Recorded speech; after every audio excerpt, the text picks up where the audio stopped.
지금 시간이 8시 4분인데요. 1시간 이제 강의다 보니까 길게는 못하고, 저희가 이제 그 세무가 여러 가지가 있는데, 여러 가지 중에 취득에 대해서 좀 공부를 하면 좋을 것 같아요, 이번 시간에는.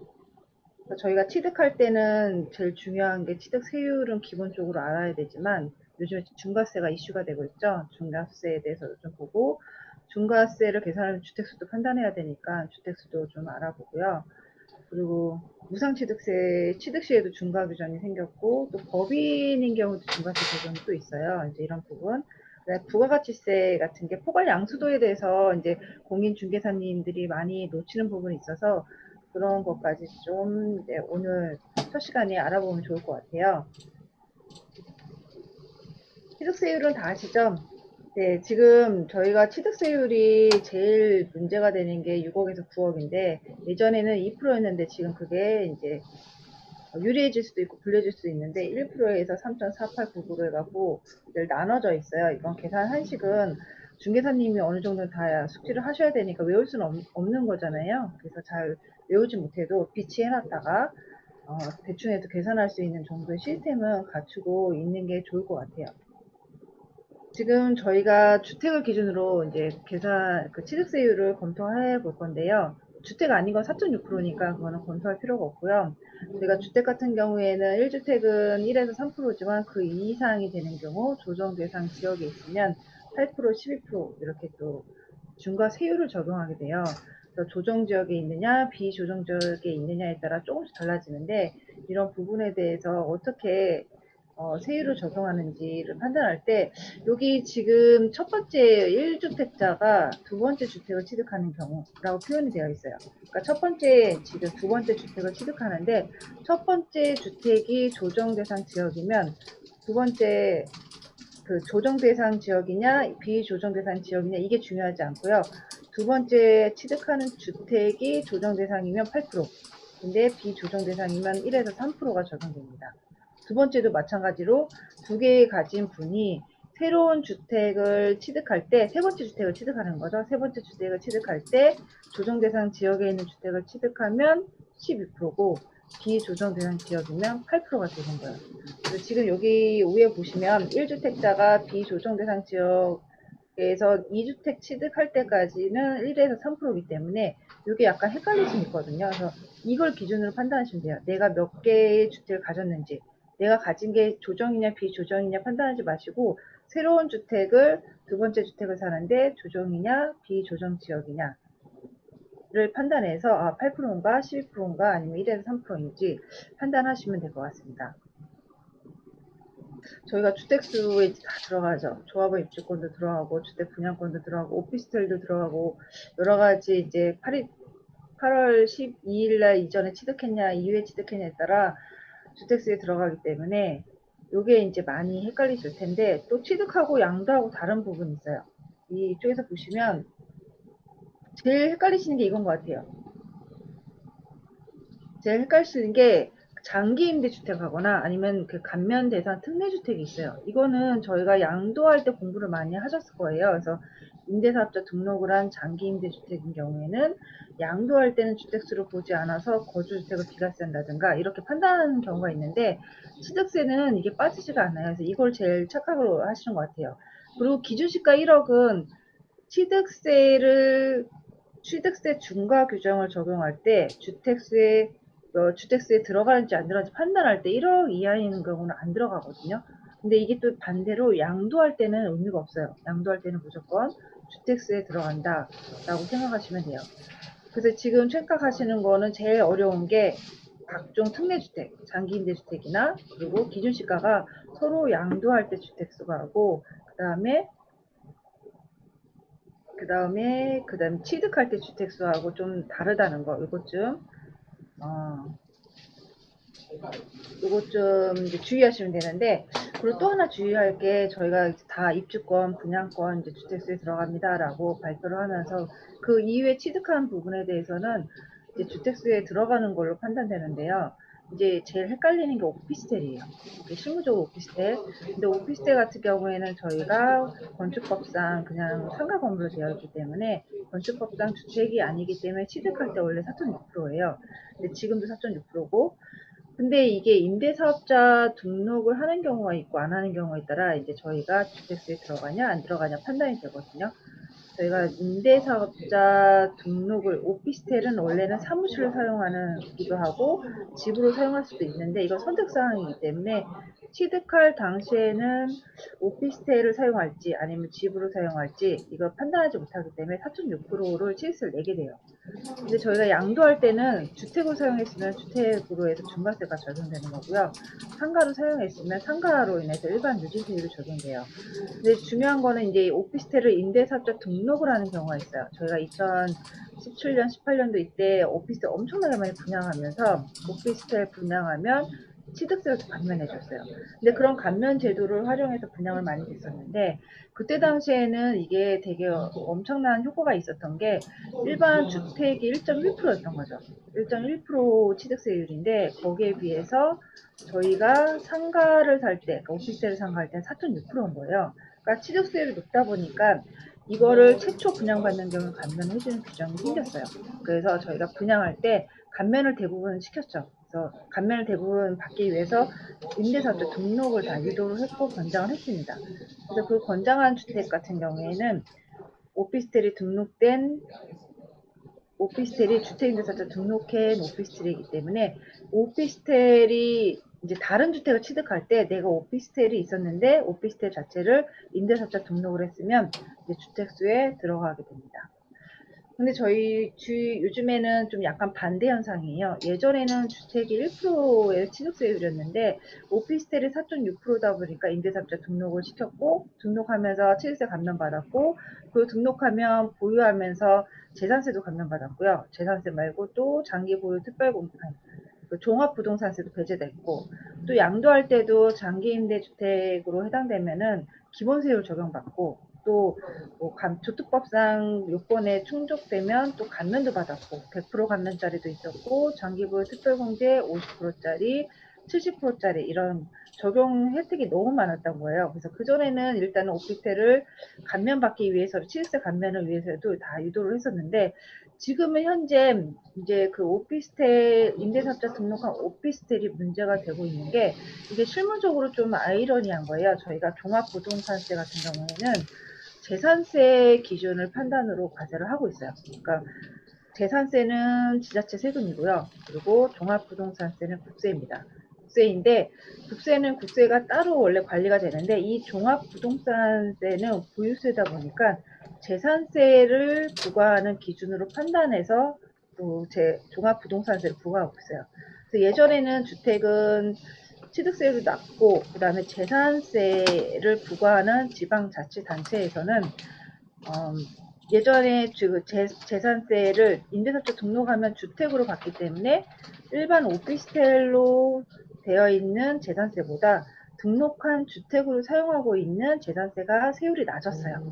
낮다 보니까 저희가 소유자 입장에서 그 소유자 입장에서는 임대사업자 등록을 하면서 취득세 감면도 받았지만 보유할 때 상가로 가지고 있는 것보다 주택으로 사용함으로써 부과하는 재산세가 낮다 보니까 저희가 자진해서 임대사업자 등록을 하거나 아니면 임대사업자를 등록을 하지 못하는 경우도 있죠.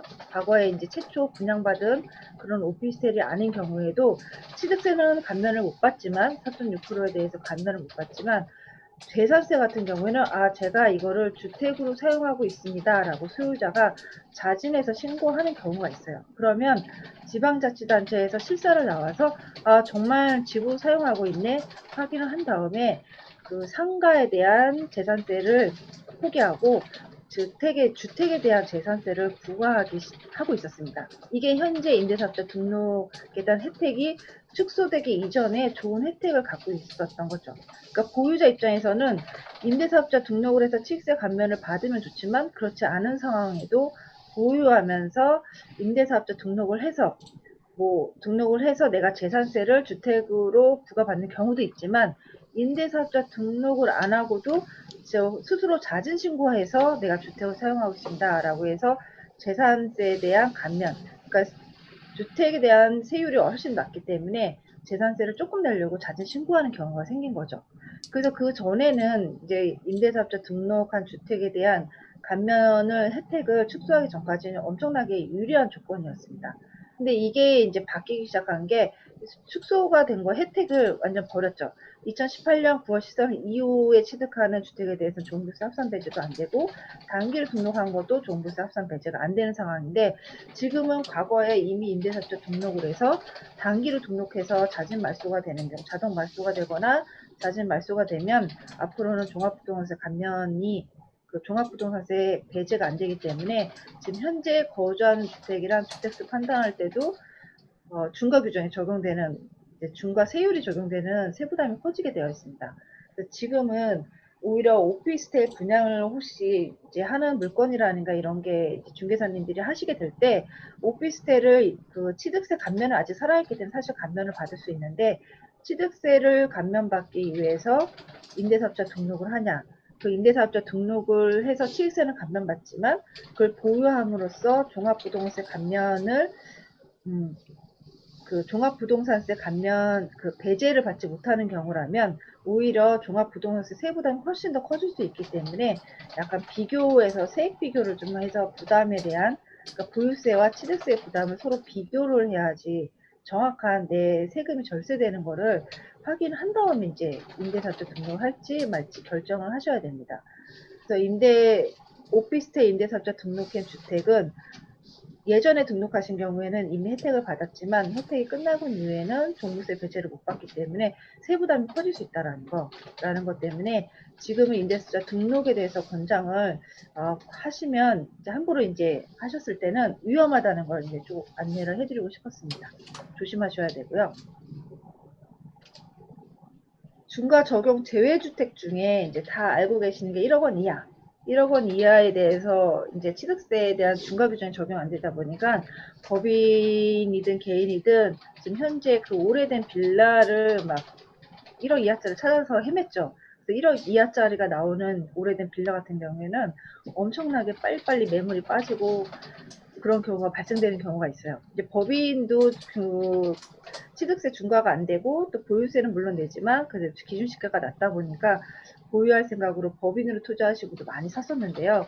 이제 이거를 정확하게 판단하는 거는 이제 지자체에 전화해서 이게 정비구역으로 지정됐는지 안 됐는지 꼭 확인하셔야 되는데 이게 단순하게 정비구역 담당자가 제일 많이 알거든요. 그러니까 지자체 내가 사고자 하는 물건 소재지 지자체 가셔서 이 물건이 정비구역 지정됐는지 아닌지 꼭 확인하셔야 되고요. 이게 정비구역이라는 게 좀 억울한 게 정비구역으로 지정됐다가 해제될 수도 있고 또 지정되면서 조합이라는 게 설립될 수가 있어요. 그러니까 이 조합이 형식적으로 설립은 됐지만 진행이 안 되고 거의 해제되지 못하고 그냥 형식상 살아있는 경우도 많습니다. 이런 겉으로 그냥 형식상 살아있는 이 조합 설립 때문에 또 감면을 그러니까 중과세 배제를 못 받고 중과세율이 적용되는 경우가 있기 때문에 혹시라도 1억 원 이하짜리 주택을 매물이 나왔을 때 이거는 정말 이 납세자분이 취득하시려는 분이 더 열심히 알아보긴 하지만 중개사님도 정확한 거는 꼭 지자체 그 담당자한테 꼭 확인하셔야 되고요. 확인하고 나서도 달라지는 경우가 있더라고요. 분명히 확인했는데 다음에 실세 신고할 때 보니까 이게 뒤집어지는 경우가 꼭 있어서 위험 부담이 좀 있으니까 항상 조심하셔야 될 것 같습니다. 그리고 취득세는 저희가 이제 무상취득은 어차피 법무사님이 하셔야 될 일은 아니지만 이제 알고 계셔야 될 게 조정 대상 지역에 있는 주택이고 기준 시가가 3억이 넘어가면 이제 증여를 하는 경우에도 12%로 중과세를 적용된다는 거. 네, 이런 건 기본적으로 알고 계시면 좋을 것 같습니다. 그리고 법인에 대한 중과세가 있습니다. 법인에 대해 저희가 이제 법인이 주택을 취득하면 12%고요. 또 조정 대상 2주택자가 조정 대상의 지역에 있는 주택을 세 번째 주택을 취득할 때 12%가 적용되는데 이게 이제 법인하고 개인하고 비교했을 때 개인은 무조건 12%가 아니고 법인은 무조건 12%거든요. 근데 법인은 무조건 12%인데 또 중과세율 적용이라는 게 있어요. 이게 대도시 내 중과세율 적용인데 비조정 대상 지역에 있는 주택을 살 때는 취득세 중과세율이 아니라 대도시 중과세율이 적용되고 있기 때문에 이 부분을 좀 기억해 두시면 좋은데, 대도시라는 건 저희 수도권이에요. 인천이랑 그 다음에 저희 경기도하고 그다음 서울시 이 세 군데가 수도권인데, 수도권 밖에 있는 주택을 취득할 때는 중과세가 아니에요. 그리고 비조정 대상 지역이라면 또 중과세율이 아니기 때문에 문제가 없는데, 그 본점 소재지가 서울이면 무조건 이제 5년 내, 그러니까 법인을 설립하고 5년 내 취득하는 부동산은 12%로 지금 과세되고 있습니다. 그런 부분에 대해서 좀 알고 계시면 되고요. 신규 법인은 주택에 대한 중과세 플러스 대도시 내 중과세율 둘 중에 하나가 적용되는 거고요. 그 둘 중에 하나 중에 큰 금액 세율 적용된다는 거라는 걸 기억해 두시면 됩니다. 주택은 사실은 12%라고 생각하시면 되고요. 이 취득세 중과세율이 법인이 좀 검토를 해야 될 거는, 상가 건물 같은 거, 토지 이런 거 사실 때는 법인 본점 소재지가 어딘지, 그리고 소재지 법인 설립한 지가 5년이 지났는지라는 걸 검토하셔야 되는데, 이제 똑같은 수도권인데 인천에 있다가 인천에서 법인 설립하고 또 서울로 들어오는 경우가 있어요. 서울로 들어오는 경우가 있는데, 부산에 있다가 서울로 들어오는 경우에는 부산에서 설립한 지 10년이 지났어도 서울로 들어오는 순간 다시 5년 동안 중과세, 대도시 내 중과세율이 적용되는 거고요. 마찬가지로 같은 수도권 지역이어서 인천에서 법인 설립을 했어도 10년이 지나고 다시 인천에 있다가 서울로 들어오면 또 중과세 대상이 적용됩니다. 그래서 어느 지역에서 본점 설립이 됐는지에 따라 또 본점이 이전되면 중과세율이 적용될 수 있기 때문에 조심하셔야 된다는 거를 기억해 두시면 됩니다. 그리고 이건 참고적으로 기억하시면 되는데요.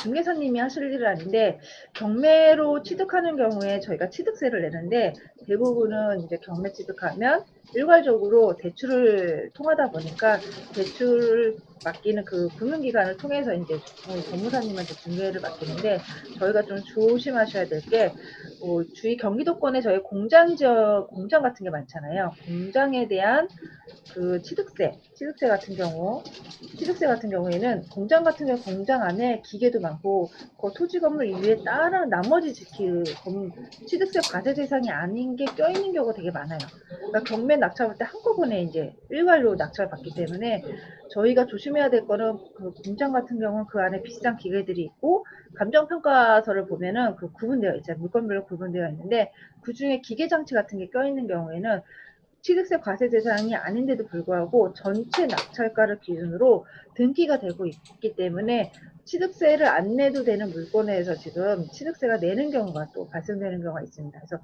이런 것들을 법무사님한테 요청을 하셔서, 이거는 경매로 낙찰받았지만 그 안에는 기계장치가 껴있고 기계장치는 취득세 과세 대상이 아니니까 이거는 빼주세요라고 미리 저희가 이제 요청할 수밖에 없거든요. 이거는 이제 중개사님이 꼭 아셔야 되는 건 아니지만 참고적으로 알면 좀 도움이 되실 것 같아서 말씀드렸습니다.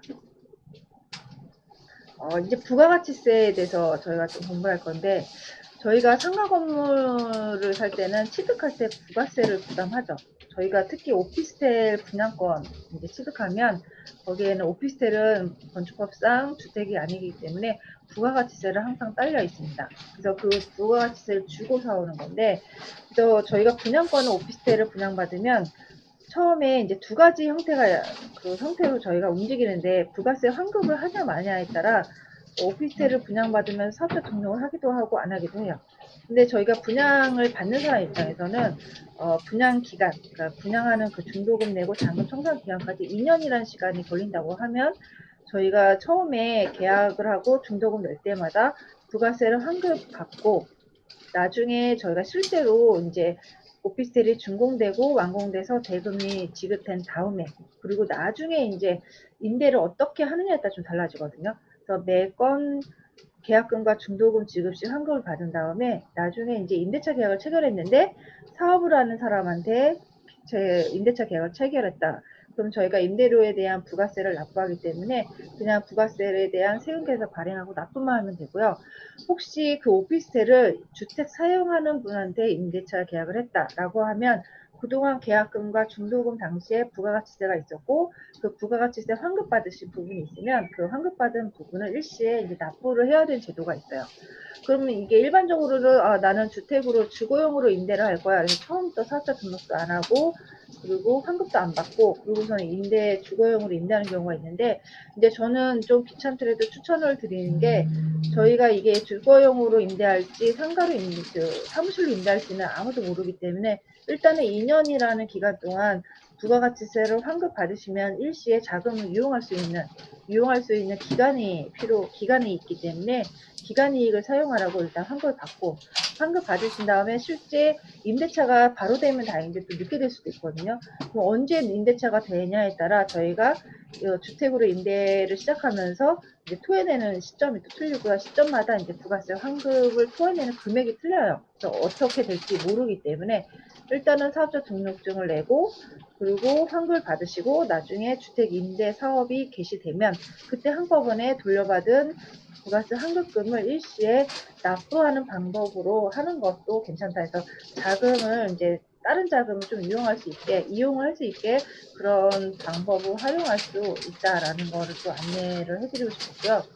그리고 또 이제 반대인 경우가 또 생기는데요. 저희가 이제 오피스텔 분양권 같은 경우에 중도에 매매하는 경우죠. 일단 지금 주택 분양권은 중도 매매가 안 될 거지만 오피스텔 건축법상 주택이 아닌 오피스텔 같은 경우에는 이제 중도 매매 6개월 지나면 가능하다든가 이런 이제 해제가 되는 시점이 있고요. 그 오피스텔 분양권이 이제 중간중간 환급을 받다가 중도금을 납부하다가 분양권 자체를 이제 포괄로 넘기는 경우가 있어요. 포괄로 넘기는 경우가 있는데 이게 포괄로 넘기는 거는 포괄 양수도 계약에 의해서 넘기는 건데 저희가 이제 실수를 하면 안 되는 게 부가세 환급 받으신 분들 같은 경우에 이제 그 포괄로 넘기면서 또 부가세를 납부를 해야 되는데 원칙적으로는 사는 분한테 부가세를 받고 그리고 이제 부가세를 국가에 납부하면서 폐업신고를 하면 됩니다. 근데 여기서 이제 실수를 하면 안 되는 게요. 저희가 부동산 임대 그 사업자 등록증상에 지식산업센터 같은 경우나 그다음에 사무실 오피스텔은 좀 틀린데 지식산업센터 같은 경우에는 임대업으로 사업자 등록증을 못 내고 뭐 정보처리업이나 뭐 기타 서비스업으로 해서 저희가 사업자 등록을 내고 환급을 받고 계셨을 거예요. 근데 이런 게 중간에 분양권을 양도하게 되면 그 양도 받는 사람이 똑같은 사업을 해야지 포괄 양수도예요. 그러니까 저희가 양도하는 사람이 사업자 등록증에 뭐 기타 정보 서비스업으로 되어 있으면 양수 받는 사람도 사업자 등록증에 기타 정보 서비스업으로 등록이 되어 있고 그 사업을 하는 사람들 포괄로 넘기셔야지 그 부가세의 부담을 서로 부담하지 않고 이제 퉁치고 넘어가는 그런 포괄 양수도가 가능한 건데 실수하시는 분들이 이제 파는 사람은 사업자 등록증에 기타 서비스업으로 되어 있는데 양수자는 비주거용 임대 사업자로 등록한 경우가 있습니다. 이거는 그 똑같은 사업을 승계받는 게 아니기 때문에 포괄 양수도가 원래 안 되는 거예요. 안 되기 때문에 서로 부가세를 주고받고 세형에서 건물에 대한 부가세를 세형에서 끊고 그리고 거래를 한 다음에 뭐 납부하시는 분들은 세금 납부하고 그다음에 그 양수자는 세금을 부가세를 지급하고 사온 거기 때문에 나중에 환급 받으시는 쪽으로 양도자는 납부를 하고 양수자는 부가세를 환급 받으시는 게 원칙입니다. 그러니까 저희가 할 수 있는 거는 딱 한 가지 유형이에요. 부동산 임대업이었는데 부동산 임대업한테 양도 양수할 때만 저희가 포괄 양수도가 가능해요. 그래서 이게 분양권 양도하실 때 조심하셔야 되고 또 요즘에 좀 문제가 되고 있는 게 내가 이제 부동산 임대업을 하고 있었는데 그 부동산 임대업이 임차를 하고 있었던 사람이 학원업을 하고 있었어요. 그럼 그 학원업을 했던 임차인이 임대인 거를 사는 경우가 또 있어요. 그러면 임대인은 부동산 임대업이었고 그 다음에 그 임차인은 학원업을 하고 있었기 때문에 내가 그 임대인 거를 포괄로 양수받는다는 게 성립이 안 되는 거예요. 그래서 이 양수자는 부가세를 주고 세금계산 끊고 받으신 다음에 서로 양도자는 세금을 내셔야 되는 거고요. 양수자는 학원업이기 때문에 아마 면세 전용이면은 환급 못 받는 거고 과세 사업하는 학원 하시는 분들은 이제 환급을 받을 수 있는 거죠. 그리고 또 하나는 이제 철거하는 건물을 사시는 분, 만약에 상가가 노후화된 상가가 있어서 그 상가 건물이 있었는데 그 상가 건물을 취득하면서 대부분 상가 건물은 포괄 양수도로 거래를 하다 보니까 이제 중개사님들이 포괄 양수도 계약을 많이 해주거든요. 근데 사실은 사는 분이 철거를 하고 새로운 주택을 신축하게 되는 경우가 많아요. 그런 경우에는 부가세 환급 대상이 아니세요. 사는 사람 입장에서. 그래서 이 부동산 임대업을 그대로 승계한다고 볼 수가 없죠. 임차인도 저희가 양도자가 대부분 명도를 하고 넘기는 경우가 많고요. 양수자가 명도를 한다고 해도 저희가 이 임대차, 그러니까 양수자가 매입한 다음에 잔금 청산하고 명도작업 계속 할 거예요. 그러면 내가 부동산 임대업을 계속 유지하는 게 아니고 그 임차인을 승계하지 않는 걸로 보기 때문에 이런 부분은 임차인을 승계하지 않는 포괄 양수도가 아니라고 생각하시면 돼요. 그래서 양도자는 무조건 이제 세금 내셔야 되는 거고, 양수자는 세금을 주고 사오는 게, 그 오래된 건물 사올 때는 매수자가 신축할 목적으로 살 때는 부가세가 포괄 양수도가 안 된다는 걸 기억하시면 됩니다. 그래서 다시 정리하면 분양권 같은 경우에는 양도자와 양수자의 사업자 등록증상에 업체 종목이 똑같아야 되는 거고요. 그리고 임차인이 임대인 물건을 사는 경우에도 업종이 틀리기 때문에 포괄 양수도가 안 되는 거고, 그리고 오래된 건물을 철거하고 새로운 주택을 신축하려고 매수자가 사는 경우에도 포괄 양수도가 안 된다는 걸 기억하시면 돼요.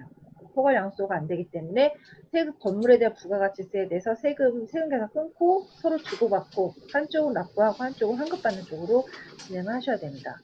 그럼 이런 경우에는 사실은 매수자가 건물에 대한 부가세 부담이 커지거든요. 그래서 예전에는 이제 그 약간 법이 바뀌기 전에는 오래된 건물 같은 경우에는 토지를 100억이라고 하고 건물을 0원이라고 해서 이제 사온 적이 있었습니다. 이제 이거를 이제 국가하고 납세자하고 싸웠는데 그때는 이제 조심해서 납세자가 이겼어요. 그리고 나서 이제 국가가 법을 바꿔서 어느 정도 범위 내에서만 건물의 그 양도가액을 정할 수 있는 규정이 생겨갔고요.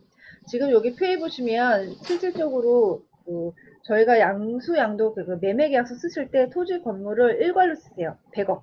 토지 얼마, 건물 얼마 이렇게 쓰는 게 아니고 100억이라고 일괄로 쓰다 보니까 저희가 양도할 때는 이제 기준시가를 안 분하게 되고요. 기준시가를 안 분하게 되면 여기 이제 예시와 같이 일괄로 양도했을 때 기준시가가 5억, 건물이 5억이고 토지가액이 15억이면 매매가액이 40억일 때 건물에 대해서는 기준시가 안 분하면 건물가액은 10억이 되는 거고요. 토지가액은 30억이 됩니다. 그럼 저희는 부가가치세 부담은 건물에 대해서 부담하는 거기 때문에 건물 10억의 10%인 1억을 부담해야 되고 매수자는 1억을 주고 건물을 사오셔야 되는 거고 매도자는 그 1억을 받아서 국가에 납부를 하시게 되는 겁니다. 그리고 매도자는 환급을 못 받으세요. 신축하게 철거하는 경우에는 환급을 못 받기 때문에 생돈이 나가게 되는 거죠. 환급을 받는 경우에는 부가세를 얼마를 주든 상관이 없어요. 그 일시적인 유동성 때문에 문제인 거지 환급 받을 때 문제가 안 되는데 철거하는 매수자, 철거할 신축 목적으로 사시는 매수자 입장에서 이제 부담이 되는 건데요. 이 부담을 그나마 줄이시려면 구분계약서 쓰셔야 돼요. 그러니까 세법에서 허용되고 있는 구분계약서. 그래서 저희가 구분계약서를 기준시가 5억에 건물이 5억이고 토지가 15억일 때 매매가액을 7억으로 규정하고 토지가액을 33억까지 최대 이제 구분해서 쓸 수가 있습니다.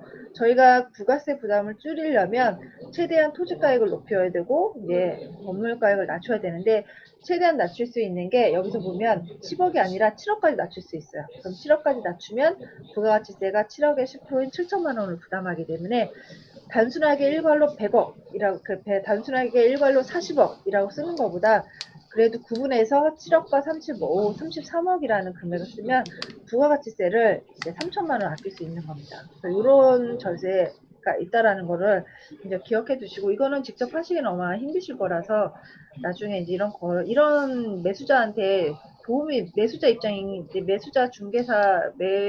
입장의 중개사라고 하면 그 중개사님이 이런 것이 있으니까 이제 관련 세무 대리인도 아마 다 있을 거예요. 사시는 분이 매수자분들한테 이런 걸 조언을 미리 해주시면 그쪽에 이제 연락해서 이제 금액 확인하고 부분계약서 쓰는 거를 이제 도움을 주시면 됩니다.